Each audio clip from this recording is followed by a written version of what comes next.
Pro Wrestling Weekly. For over 20 years, the revolutionary force in sports entertainment radio talk.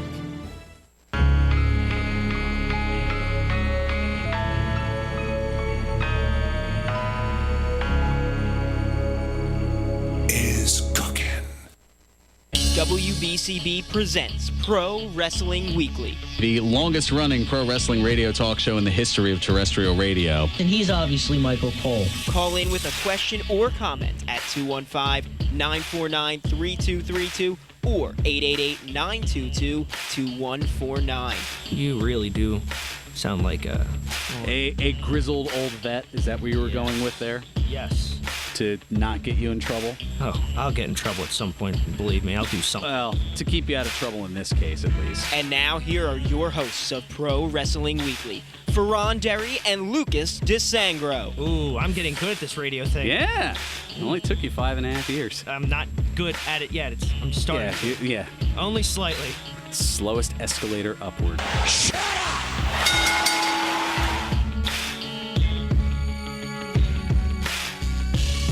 There's the sound of the bell, and we are set to go. This is Pro Wrestling Weekly here on 1490 WBCB and online at WBCB1490.com. Fearon Derry here with you alongside Mitch and a special guest here into the mix here. A longtime friend of the show. I think usually when he makes his way through, we usually play this little drop here.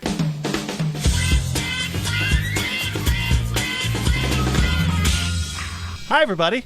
That'd be the self-professed fugazi wrestling fan, Mike Samsel. How the heck are you? It's good. Great to see everyone. Great to be back and to share some wrestling talk with you guys because there are no shortage of topics. Oh, goodness, no. And I know that you were chomping at the bit after what we have been referring here on the program to the Saudi Shoehorn.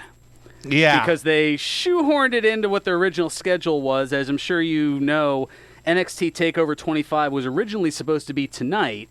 And then when this short notice kind of thing happened, they pushed it to this past Saturday, which it was a fantastic event, and we'll delve into that a little bit here on the program.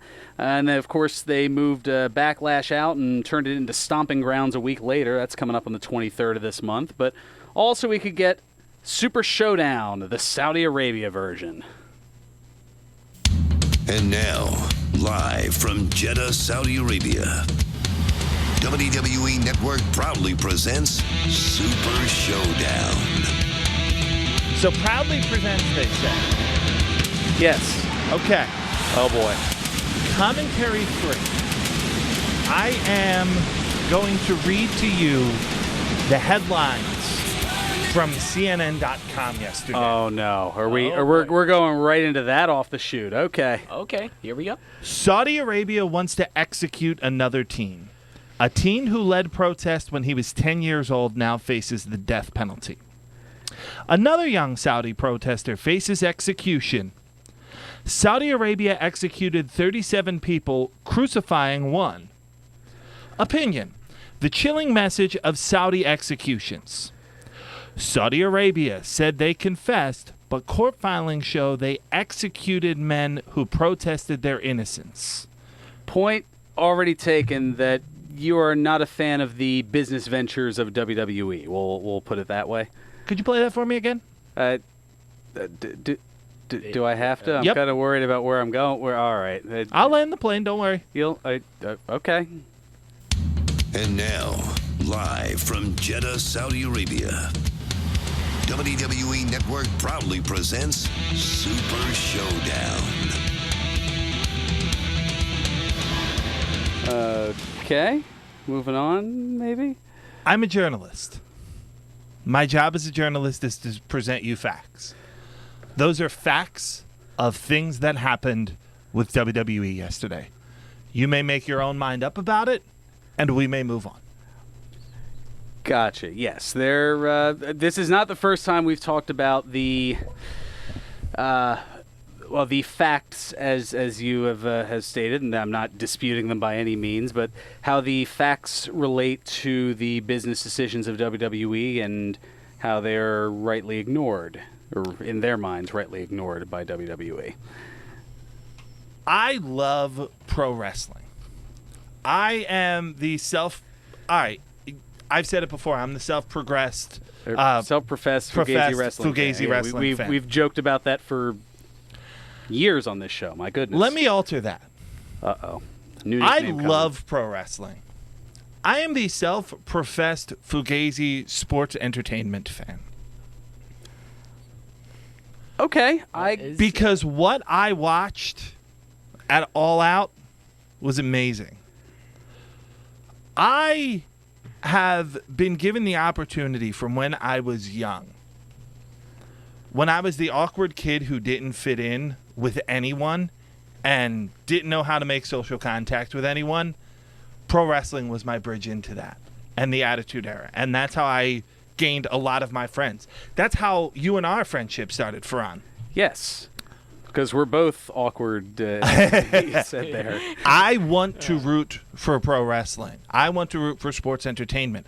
I want Vince McMahon to succeed. I want this entire industry to succeed because I have a kinship with this industry, even though I've never made a dollar in it.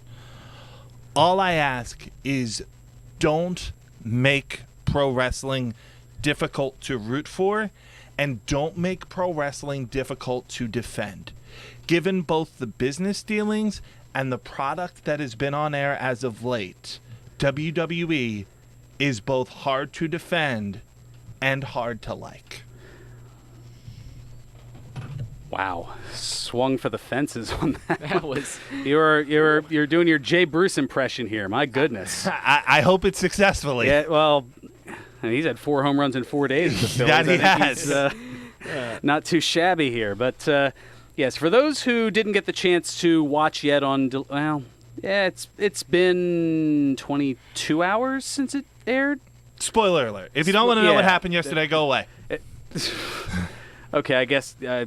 Sure, I guess we can go that route. That's fine. Yeah, sure. I don't know. I got nothing. Nope, I've got too many drops and I can't find it. I was going to go for the Homer Simpson air horn spoiler alert, but now that's... Yeah, Too far gone. Too far gone. Bye, Joke. Exactly. I'll miss you. Bye. Yeah, say hi to Lucas up there. Ooh. I thought I was working hot. No, that's just par for the course. No, Lucas, he's doing double duty today. He's working an event out in Atlantic City. There's some sort of a wrestling cosplay thing going on there. He told me briefly about it this morning. And then he is going to make his way from Atlantic City to Paulsboro for the MFPW, the Monster Factory, later tonight. Very cool. Where I'll be commentating down there. So, long day for me, too. Yes. sweet. Yeah. Fun times. But yeah, for those who missed it, the pre-show, a feud that could be a lot more serious if it was taken seriously. The Usos and the Revival. Yes. Yes, it could. But the Usos beating the Revival, that was a nice little get the crowd hyped up, although, I mean, things couldn't be much hotter down there because it was an outdoor stadium, and even at that point at night, I think the game time temperature, as it were, was 94 degrees. Not ideal working conditions if you were working exertion outside. And I think this is why WWE hasn't done SummerSlam in many outdoor venues. Yeah. Because sometimes things can be just a little too hot. Yeah. I'm trying to think. When the only SummerSlam that immediately comes to mind where they had done it in an outdoor venue was 92, Wembley Stadium. Wembley, yeah. I'm trying to think, is that the only one? It may well be. That might have to be something for the break. I'll have to do a little research on that or something, maybe. But I'll probably forget because that's how my mind goes, just in different directions and tangents. But back to the Saudi Shoehorn, as we've been called. Yeah, you like that name, I can tell. The Jeddah. The Shoehorn. Jeddah Shoehorn. Yeah. I mean, I was going for alliteration. Yeah. Yeah. It's, Just not allowed so to they're say not allowed where to it's say where happening. it's from. Yeah, At least yeah. they aren't. I don't know. It all makes sense, I think. Maybe. But yes, so then you had the Universal title match, and that has been an interesting situation. You had Seth Rollins and Baron Corbin, which Baron Corbin, speaking of Shoehorn, he seems to keep getting shoehorned into the title picture. Yeah? I'll give Baron Corbin this. Fans hate him. And his job is to be hated. So, Yeah. you know, good job, he's doing I guess. what he needs to do. Yeah. Job accomplished. I don't know. I see what you unintentionally did there, Mitch. Job accomplished. That's funny because it's an insider term, meaning to lose. But yes, Seth Rollins ended up retaining the Universal title, and then out comes Brock Lesnar with briefcase, but not with Beast Box. At least I don't believe so. I didn't see all sides. Did not have Beast Box on Monday on Raw either. I'm disappointed by that. I'm probably one of the few people who enjoyed the Beast Box. I mean, sure, it gave him personality, which he hasn't displayed in 7 years since he's been back, so that was a thing. I don't know. Maybe it's just me. I would have thrown down shekels for a replica Beast Box on WWEshop.com, and I probably would have been the only one. Probably. or at least on a select list. It'd be a very short list. While they're at it, can they bring back? Well, no, I guess they can't because JR's kind of gone. But the barbecue sauce and the main event mustard, JRSBBQ.com.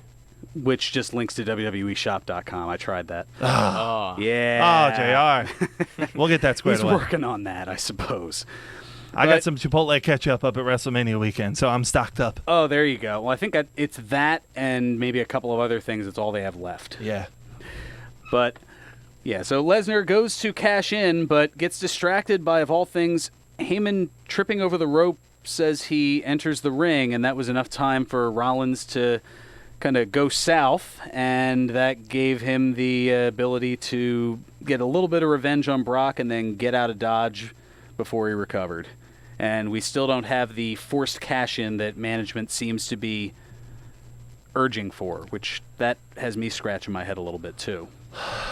We'll dive into that in the second segment when we talk about the Jon Moxley interview on Chris Jericho's podcast.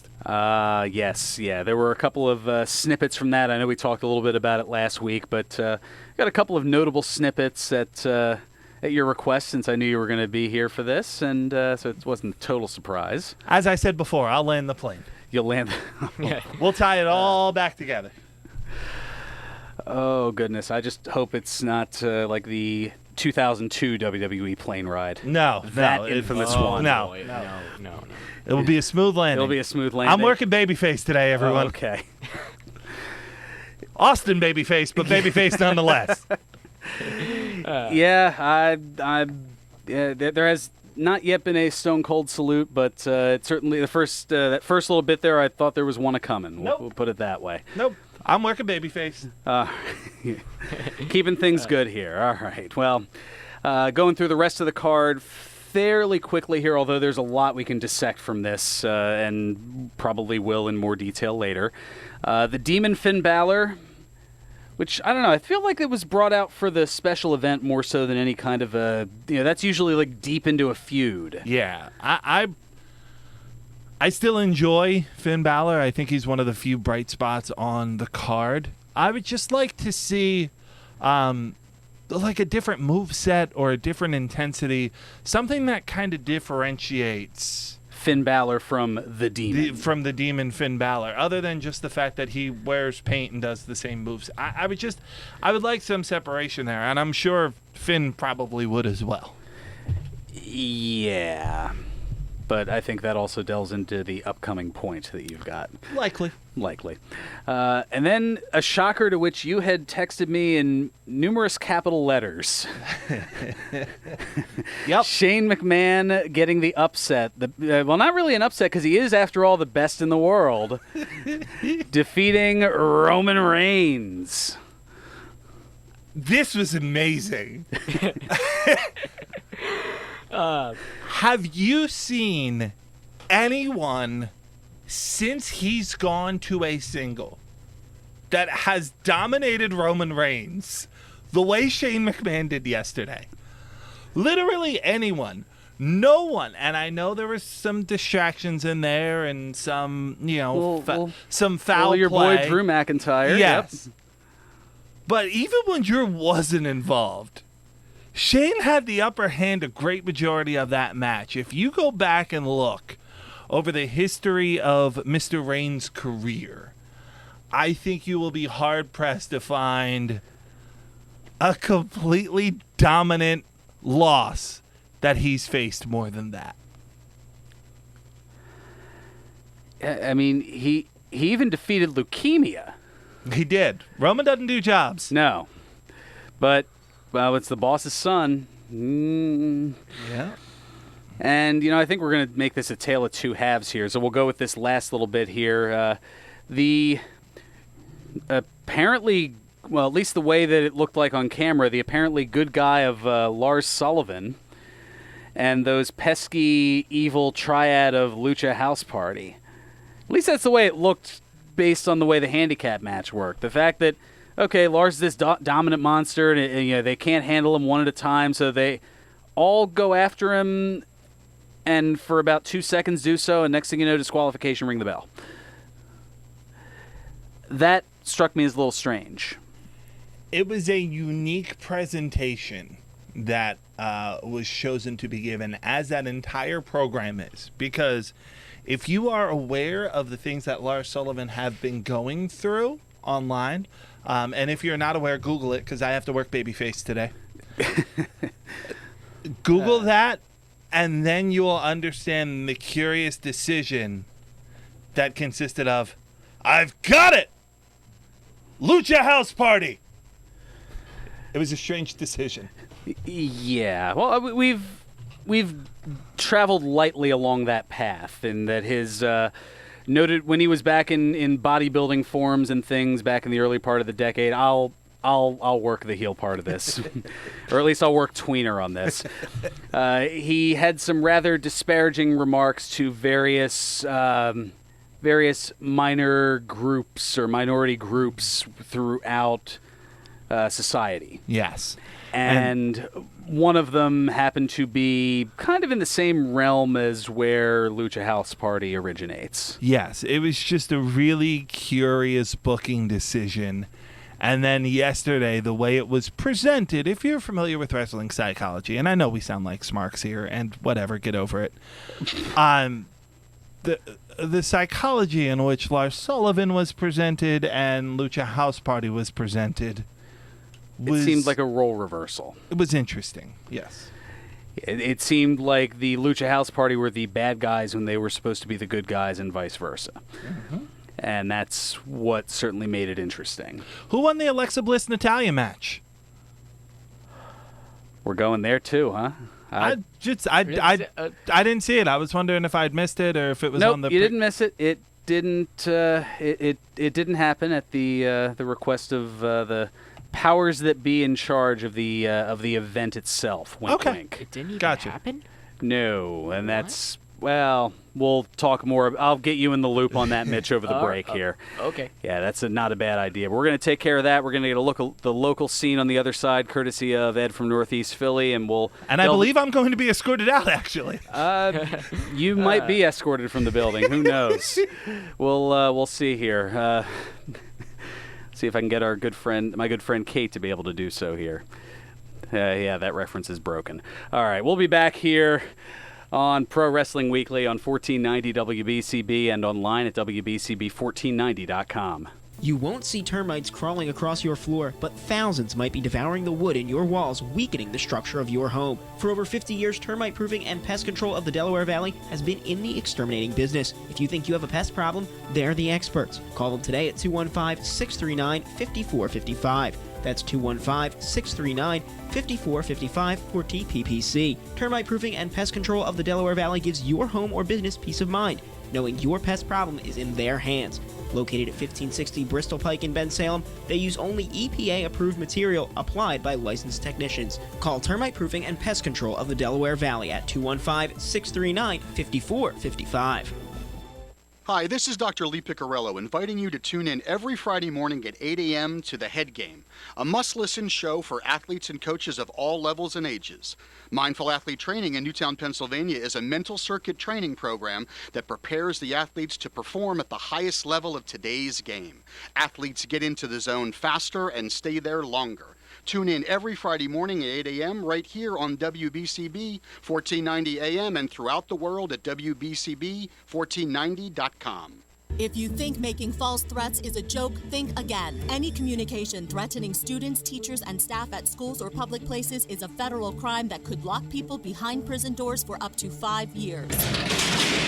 I'm FBI Deputy Director David Bowditch, making you aware that hoax threats have real consequences. We don't want to see a young person begin their adult lives with a felony record. Making false threats is not a joke. Think before you post. Visit FBI.gov.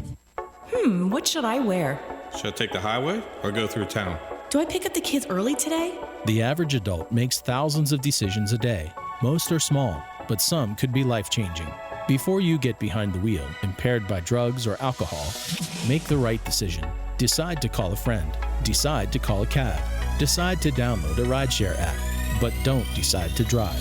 For more information, visit PennDOT.gov/safety. Paid for with Pennsylvania taxpayer dollars. The life of a Philly sports fan is a wild ride. Some years we triumph, some years we trust. What never changes year after year is how we get to the game, shoulder to shoulder with our fellow fans on SEPTA. On the way to the tailgate, the tip-off, face-off, or first pitch, the Broad Street line takes us from our homes to our home fields and back again. Yeah, the life of a Philly sports fan is a wild ride, but win or lose, we ride together. Get your ride started at iseptaphilly.com. What script? We got rid of it, remember? Yeah, oh yeah, you crumbled it up. Wait, no, it's in the waste bucket. I don't know why I just called it a waste bucket. I've been watching too much British television. And now, more Pro Wrestling Weekly with your hosts, Fearon Derry and Lucas DeSangro. No, sorry, that's the rubbish bin. It's in the... Where most of your jokes go. Yes! Yes! Oh! Welcome back to Pro Wrestling Weekly here on 1490 WBCB and online at WBCB1490.com. Fearon Derry here with you alongside Mitch and filling in for Twitch. Wait, get your hands off me. I'll leave peacefully. No, it's hysterical. The ever hysterical, self-professed Fugazi sports entertainment fan, Mike Samsel. See, I remember things sometimes. Actually, yes. One thing that I did remember in looking it up, the only outdoor venue of SummerSlam was, in fact, the 92 Wembley Stadium event. Otherwise, they've all been indoors. Right. I could see, maybe some of those retractable roof stadiums, the Arizonas of the world and things like that in the future. Especially seeing as it seems like they've taken Royal Rumble as a stadium show as well. Well, as long as they keep it in a warmer weather climate, because I don't think Lincoln Financial Field's getting it in January, but wait, fair, yes. But wait, it won't be available because a lot of the Sundays it'll be by the Eagles. That's the goal. Yes, I guess it's true. If you look stuff up on the interwebs, you find answers most of the time because interwebs. Yeah. I gave you a little bit more on that, but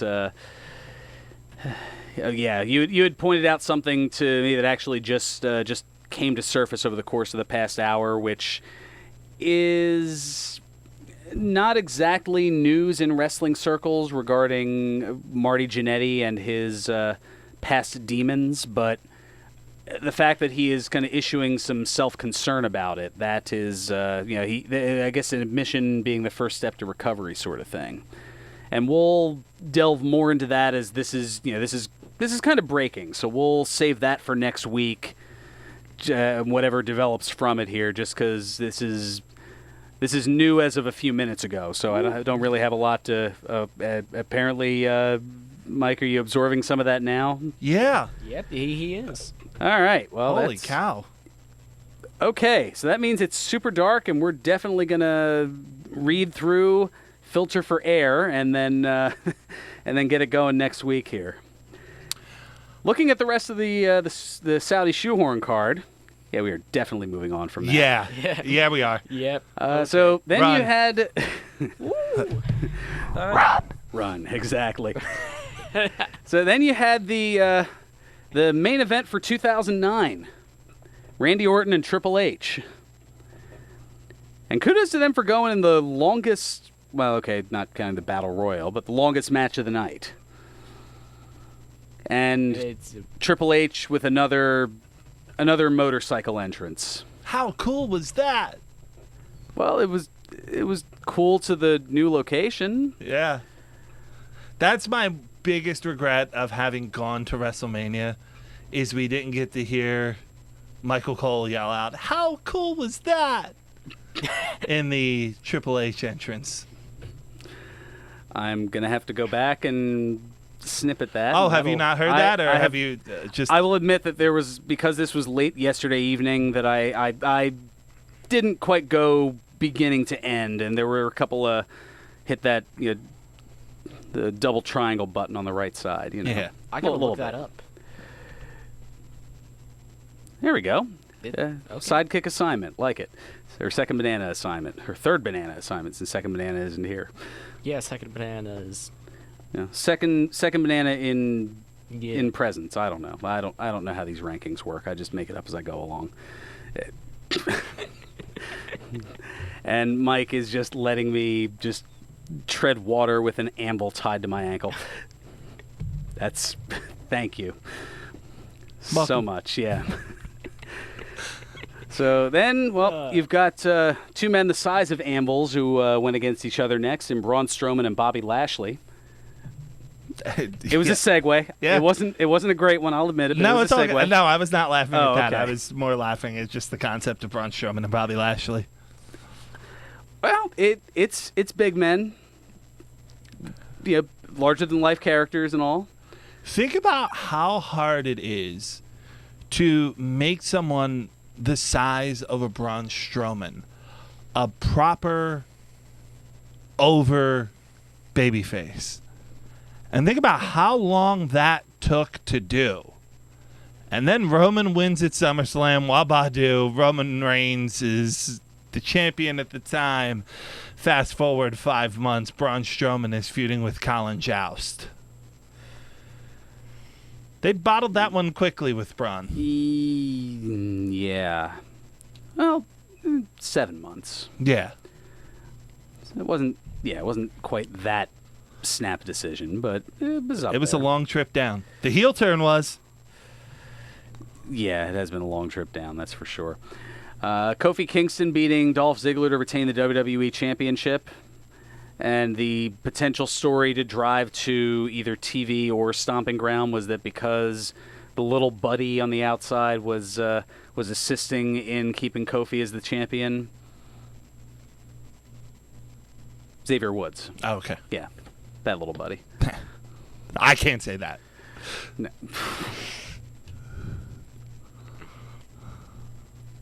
You're working face, right? Yeah. Okay. Yeah, that's just making sure. Okay. Then there was the surprise of the... It's an important conversation. I'm glad we're having it. Yes. Yeah, good thing to do 33 minutes into the show. So you had...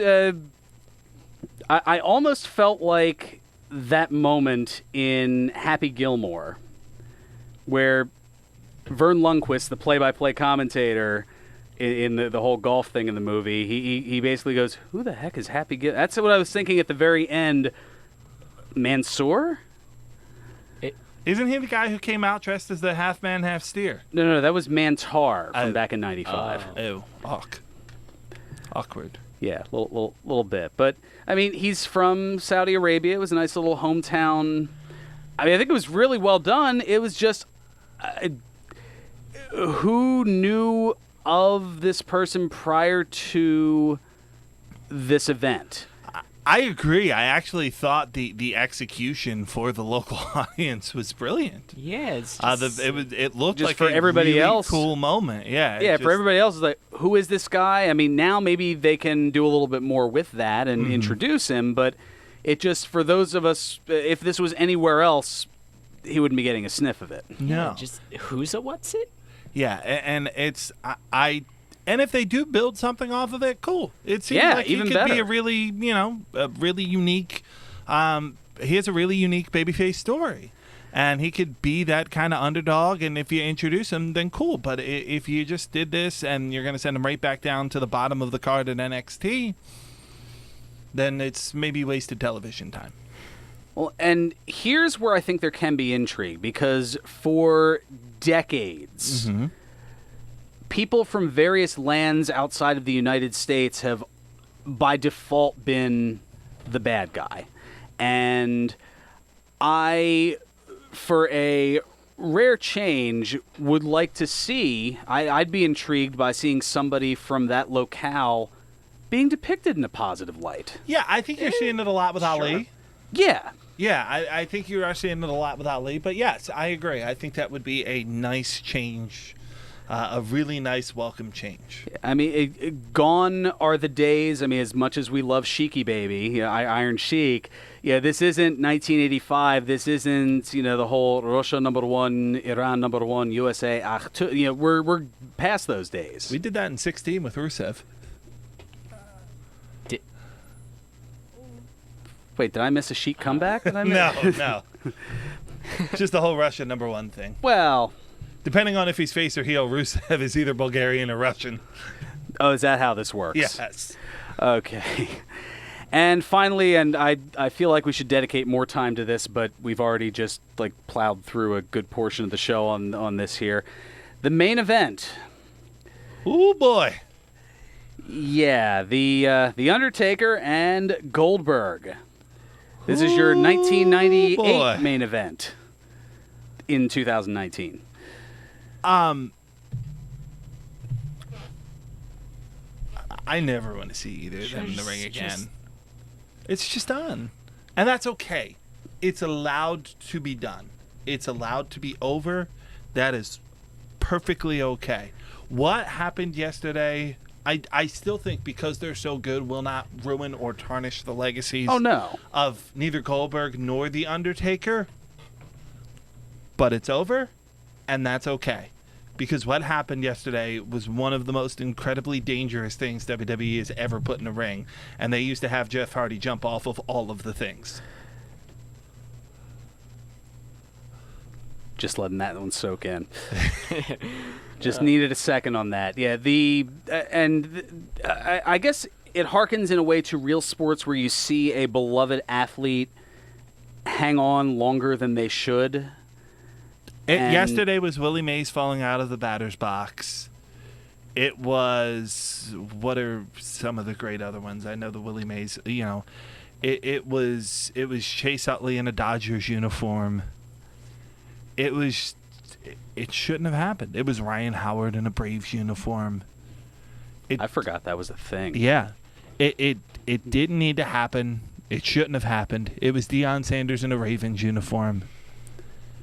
Brian Dawkins in a Broncos uniform? Yeah. It didn't need to happen. I hope they're both okay. I would really like to advise Goldberg to stop headbutting doors. That seems to be a match that he continuously loses. Yeah, he was busted open before he walked to the ring. Right. And not like Ric Flair style either. No. That was later. Yes, exactly. It was concerning. It was sad. It was concerning. It made me sad, and I'm really, if you haven't seen the match, Goldberg goes for a jackhammer on The Undertaker and just drops him. He doesn't. And earlier on in the match, by the way, Goldberg's the one getting all the heat. Undertaker dropped Goldberg on his head doing a tombstone, too. That's where Goldberg got knocked out. Undertaker dropped Goldberg on his head, too. So Undertaker's not necessarily free in culpability in this. That's why the finish of the match was a chokeslam, because they nearly killed each other doing everything else. But when Undertaker got dropped on his neck, I thought, oh my God, this is bad. This is going to end with Undertaker leaving not victorious but in a stretcher. And to his credit, he didn't. The look on his face at the end of the match after registering the 3 count on Goldberg was it spoke volumes. The old phrase, "A picture's worth 1,000 words." That picture might have been worth a good 10 grand. Yes, and what they cut away from him in time, but what Undertaker said is worth a good 300 grand in FCC fines. I did not know about that. No, he was very. We'll talk about that after the show. Very upset in the ring afterwards, and he muttered a phrase that really said how he felt that they quickly ran away from. Yeah, understandable. And Fearon seems to be running from too. Oh, I am sprinting away from that like Usain Bolt. Are you kidding me? I know where my bread's buttered. And that being said, you know what? At the behest of this here, and because I know he's been hanging on for a real long while, we're going to get to Ed here from Northeast Philly, because it's been a crazy day here, and I don't want to have you wait through another time out here. Ed, welcome to Pro Wrestling Weekly. I'll make this quick, too. I'm at the ECW Arena, 2300 Arena, for the Legends Fest. Oh, the Collector Fest. Collector Fest. Icons. Tonight is the HOH Impact show. And they have Harley Race here. They have Blue Meanie, Scarlett Bordeaux, some of the Impact wrestlers here, Phoenix and Pentagon Jr. Medusa just walked by me. Oh, very nice. Another Hall of Famer. Yeah, I tried to get her on the line, but yeah, I didn't know. I didn't know where I was going at this point, and in some ways, I still don't. And I'll do this one quick plug. Tonight, Super Crazy in Holmesburg Boys Club with a 16 bell time. ROH Philly coming up at the end of the month, June 29th at 6 p.m. Just 3 weeks away from that one. Yeah. And did you hear about a guy named Lyle Williams, a local photographer, passed away? Yeah, I did. I did see a little bit of that on Facebook, and it's kind of one of those things where you're not. You don't generally see photojournalists that are spotlit, really. I mean, outside of, gosh, yeah, I know I'm like having trouble. Like Bill Apter is about as close as you get, and he's probably the most famous one. Yeah. Who's turned his career well beyond just photojournalism and well, I guess early on Heyman also did some yeah. So I mean, there's a little bit that goes into it, but Heyman moved on to some other things. But no, it's it's never good when we lose someone in the industry. That's for sure. Yes, and Chicago's at an outdoor stadium tonight in Wilmington, Delaware, at Borley Stadium. Man, there's just so much going on here tonight. Yeah, I know you're up against a break. Yeah, we got to take care of a little bit of business here, but I appreciate you checking in. Go enjoy the. For next week. Yeah, give us. Yeah, exactly. Give us a little recap of how things were down there. We're looking forward to it. All right. Thanks so much Have a nice afternoon. Yep, you do the same, Ed. Ed giving us the look at the local scene and kind of a, at least in this week's case, kind of a roving reporter type thing. Yeah, I'd see.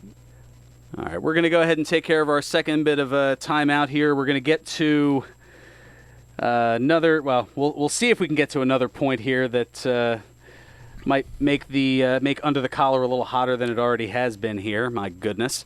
And also and the usual. I've been good. Huh? And I've been good.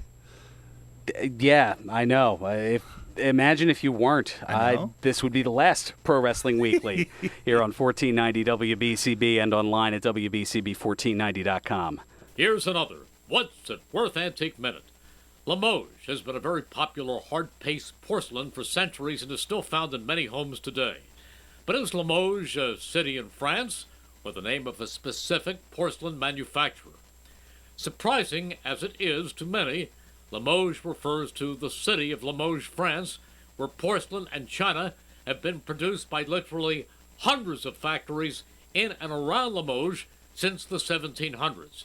It does not refer to any individual manufacturer. The most recognizable Limoges name is Haviland, but there are many others you will probably recognize as well. The marking on the underside will usually tell you who the specific manufacturer was. What's it worth? Value will be determined by such factors as the manufacturer, age, shape, or form, whether it's hand-painted or transferware, color, design, and rarity. And condition is extremely important. A small chip or crack will usually render a piece of Limoges nearly valueless. Recently, there were more than 40,000 pieces of Limoges listed for sale on eBay on a single day, but most did not sell. Although some were selling in the hundreds of dollars and up, selling prices on more common pieces was often in the $10 to $75 range. Auctioneer, appraiser, and home downsizing expert Mike Ivakovich hosts What's It Worth? Ask Mike the Appraiser radio show. And you can tune in on Friday mornings from 9 to 10 on WBCB 1490 or on the internet at WBCB1490.com. A&M Farm Garden Center in Robbinsville is reminding everyone to please give blood. By doing so, you may save the life of a child, surgery patient, or an accident victim. So give blood. It's safe, it's simple, and it's needed. This message courtesy of A&M Farm Garden Center at 1203 Route 130 in Robbinsville. Trust their years of experience for all your gardening needs and more. Call A&M Farm Garden Center at 609-448-0663. That's 609-448-0663. All commentators heard on WBCB express their own views. Their opinions are not necessarily those of others on WBCB, including the staff and management. You give your time. You give your heart. You give to help those who need it most. But who takes care of you? Caring for others is stressful. The Pennsylvania Caregiver Support Program is here to help by providing a break from caregiving, reimbursement for caregiving-related services and supplies, and more. Contact your local area agency on aging or find them at aging.pa.gov/AAA. Paid for with Pennsylvania taxpayer dollars. She's the first lady of rock and soul. Parks Casino is proud to present Patti LaBelle. Patti LaBelle. Friday, July 12th at 8 p.m. at the Excite Center at Parks Casino. One of Rolling Stone magazine's top 100 singers. Tickets on sale now at parkscasino.com. Patti LaBelle. Must be 21. Gambling problem? Call 1-800-GAMBLER. Pro Wrestling Weekly presents Today in Wrestling History, June 8th. On this date in 1988, NWA held its second Clash of the Champions Supercard titled Miami Mayhem. In the main event, NWA World Tag Team Champions Arn Anderson and Tully Blanchard fought Dusty Rhodes and Sting to a double disqualification. On this date in 1997, WWF held its King of the Ring pay-per-view. In the main event, The Undertaker pinned Farouk to retain the WWF World Heavyweight Championship. On this date in 1998, WCW Monday Nitro aired live from Auburn Hills, Michigan. In the main event, Sting defeated the Giant. On this date in 2008, TNA held its Slammiversary pay-per-view. In the main event, Samoa Joe defeated Booker T, Christian Cage, Rhino, and Robert Roode in a King of the Mountain match to retain the TNA World Heavyweight Championship. This has been Today in Wrestling History, June 8th.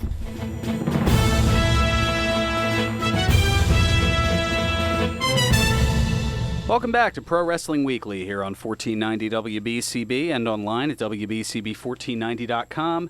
Fearon Derry here with you alongside Mitch and Mike Samsel joining us. Hi, everybody. An interesting change from Twitch. A little different. Yeah, I'm worried about what's going to come out of their mouth for a completely different reason.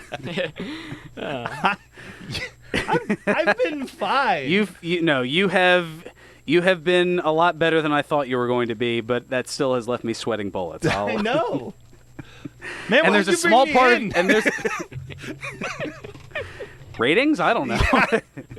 I'm hot-shotting for ratings, kind of No like kidding. somebody else that we've. Damn, this is me trying to sneak into the other point that you wanted to make regarding something that we talked about last week here on the show. The Talk is Jericho with Jon Moxley, formerly known as Dean Ambrose. I just thought it was really interesting, a couple of things. So the first thing I'd like to talk about, Fearon, if you don't mind, it's the clip that starts with Jericho. And it's just talking about Vince's passion and how he presents the industry. Is that about Vince's way? Is that the one, or no? It was the other one. It was the first clip I started. It's the only one that starts with Jericho. Oh, okay, gotcha. All right, well here we'll get to and that this here. Is courtesy of Talk is Jericho and Yes, Westwood One. Absolutely. I think the thing about Vince too is I kind of feel bad for him sometimes because think about this, he can't take a break. Does he still have the passion for wrestling? Could you still have the passion for wrestling when all you do is deal with wrestling for 40 years every day? I wonder if what could ignite that for him again, if it's even possible to do that. And the passion that Tony has. I'll put a challenge out to him right now. Your creative process sucks. Change it. Jon Moxley on Talk is Jericho, courtesy of Westwood One. That's the team part of the interview that we chose to pull from. My whole overriding point in wanting to play that clip, and through some of the things we talked about today, the Jon Moxley appearance on Talk is Jericho and how candidly Jon Moxley talked about it. And listen, there is Jon Moxley's truth, there is Vince McMahon's truth, and the truth probably lays somewhere in the middle. But if you listen to the entirety of that podcast, a lot of what us internet wrestling smarks think is true was fairly confirmed. The idea to put Goldberg and Undertaker in the main event of that show, the fact that on a 3-hour Raw this week there were 3 wrestling matches, the fact that on 4 wrestling matches, my apologies, the fact that on SmackDown, which is 2 hours long, there was 19 total minutes of wrestling and 9 minutes of it happened under commercials. I said it earlier, I'll say it again. Wrestling has a bad enough stigma. I love wrestling. You love wrestling. You love wrestling. If you are listening to this show, he's learning to love wrestling. Yeah, he is new to the game. Okay, gotcha. If you are listening to this show, you either love wrestling or are waiting to see if I can get myself in trouble in the next 7 minutes, which I won't. Little from column A, little from column B. Stop making this difficult to defend. Stop making this hard to like.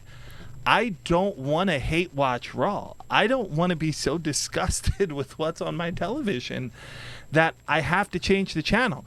There's one other clip that I think we have time for. It's your show. Forgive me if we do. It would be the longer clip. Yes. It's the one that's a little over a minute. Let's hear on Talk is Jericho again, courtesy of Westwood One, Jon Moxley, and Chris Jericho.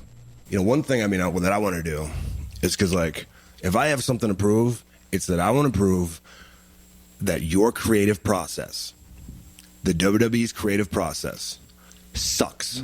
It does not work. It's absolutely terrible. And I've said that to Vince. I've said that to Hunter. I've said that to Michael. Hey, I think that whatever, I can't even tell you how their system works. It's some kind of system of meetings that take place in Stamford, and there's a home team. There's writers and producers and production meetings, and nobody knows what's approved and what's not, and the bureaucratic red tape you have to go through to get anything approved. Yeah, and it's crazy. It doesn't work. It's killing the company, I think.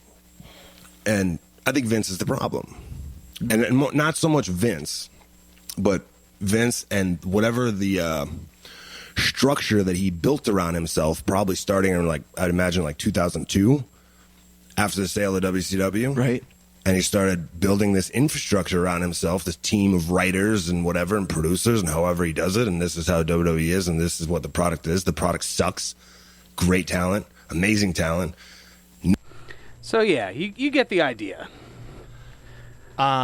and it's strong. Those are strong words from John Moxley.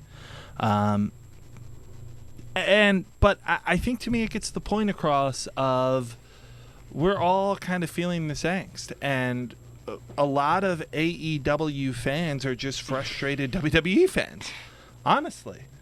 And I'm rooting for WWE. I want WWE to be successful. I want WWE to be happy and good, and it's not right now. And that's a shame, because I think there's a lot of things that are happening that could be better.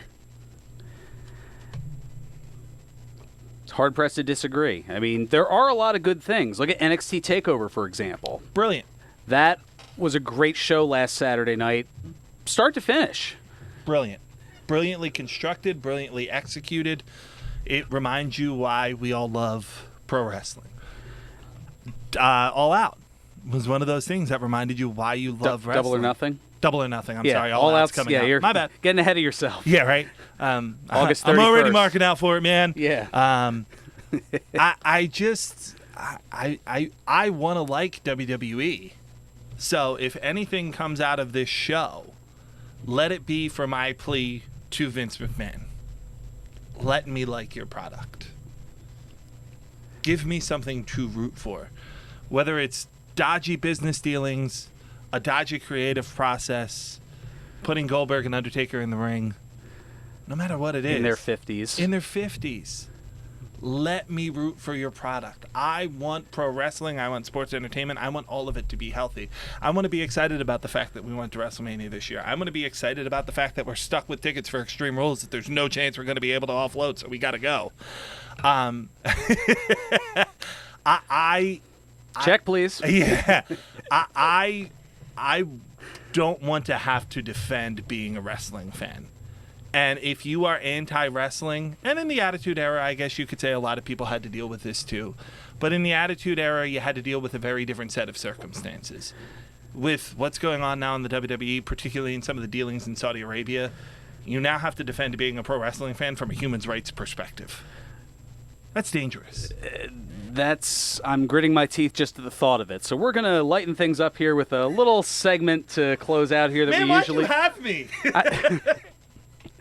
I'm going to be asking myself that question over the course of the next year. All right, let's get to that fun little segment that we know as Birthdays. There we go. I didn't know if Samsel was going to chime in on that or not. Nope. Okay, not going to steal his thunder. Okay, that's a good idea. We've got 3 plus 5 Brucey bonuses, things outside of the world of wrestling. On this date in 1958, Daniel Dwayne Severn was born. You know that name, right, Mike?